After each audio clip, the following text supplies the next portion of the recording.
for the BJP, voted for change and voted for Modi. At the Delhi level, it's very important to have a party such as the Aam Aadmi Party that understands the issues of the common man. नहीं, हम यही चाहते हैं कि चलो centre में तो जो मोदी साहब हैं, चलो मान लेते हैं, ठीक है, लेकिन हम यही चाहते हैं कि हमें जो दिल्ली की सरकार चाहिए वो केजरीवाल साहब की चाहिए। बेसिकली मोदी साहब जो हैं वो पूरे देश के लिए ठीक है, लेकिन दिल्ली के लिए केजरीवाल जी ठीक है। उसके अलावा कोई भी अल्टरनेटिव नहीं है दिल्ली के पास जो सही काम कर सके, क्योंकि दिल्ली की जो समस्या है वो लोकल लोगों के पास है। मोदी साहब नहीं कर पाएंगे इस चीज़ को।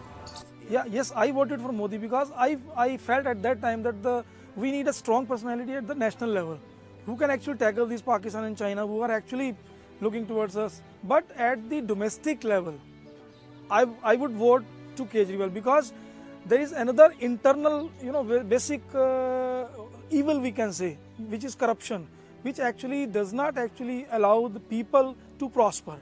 सेंटर में yes Modi was the one option left only, और सबको एक विचार थी कि नहीं अब की बार मोदी सरकार, और वाकई ये पूरा का पूरा सिनेरियो जो था वो मोदी पे फेस था। और बिल्कुल and I am happy rather कि एटलीस्ट एक मेजोरिटी गवर्नमेंट दी गई कि उनको अपना काम करने का मौका दिया गया। वैसे ही दिल्ली में हम एक बदलाव चाहते हैं, दिल्ली में एक ऐसी चीज़ चाहते हैं, एक ऐसा सोच चाहते हैं और एक ऐसा व्यक्ति चाहते हैं जो स्टैंड लेकर के काम करना जानता हो। तो कोशिश हमारी ये रहे कि दिल्ली में भी वो बदलाव ज़रूर आए और फुल मेजोरिटी के साथ है एटलीस्ट कम से कम, ताकि अपना काम करने का मौका मिले। मोदी जी को सपोर्ट किया था उनकी स्वच्छ छवि को देख के, पर अरविंद केजरीवाल जी जो है उनका जो स्टाइल है वो मुझे लगता है कि मोदी जी से भी ज़्यादा इफेक्टेबल है।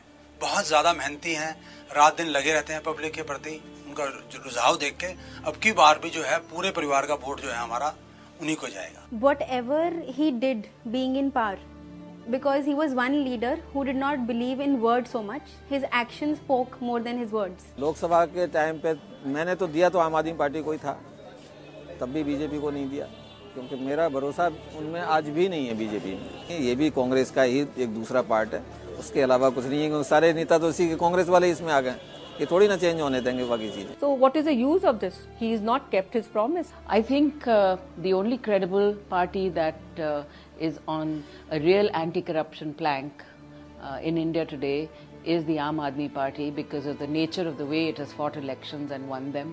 कि बीजेपी भी कुछ नहीं कर रही है, अभी एमसीडी में बीजेपी है और ऊपर मोदी जी हैं, लेकिन फिर भी इतने उनसे भी कुछ हो नहीं पा रहा है। जितनी चोर बाजारी हो सकती है उतनी हो रही है अभी भी। तो हम फिर भी अरविंद केजरीवाल जी को एक मौका और जरूर देंगे करने के लिए कि वो कुछ करके दिखा सकें। सर केजरीवाल जी के अंदर जज्बा है, काम करना चाहते हैं, काम करने का मौका किसी नहीं चाहिए।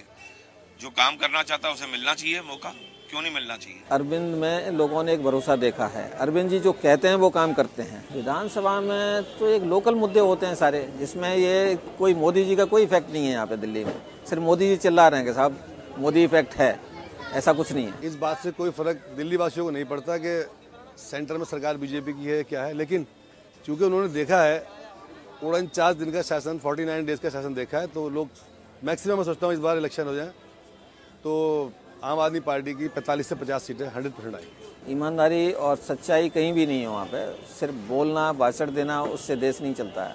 The days of the Kejriwal government were corruption levels were low. People were actually scared of asking for bribes. And the people actually has hope that the corruption can be eradicated from this country through Arvind Kejriwal. एक लोगों में कानून व्यवस्था का डर था, कानून वही है, व्यवस्था परिवर्तन हुआ था खाली, कानून सारे वही हैं। कोई कानून आम आदमी पार्टी ने केजरीवाल ने नहीं बनाए थे, लेकिन उनको लागू, उनका इम्प्लीमेंटेशन, लोगों में एक कानून का डर देखा गया जो कि बहुत अच्छा है इस देश के लिए और खासतौर दिल्ली के लिए।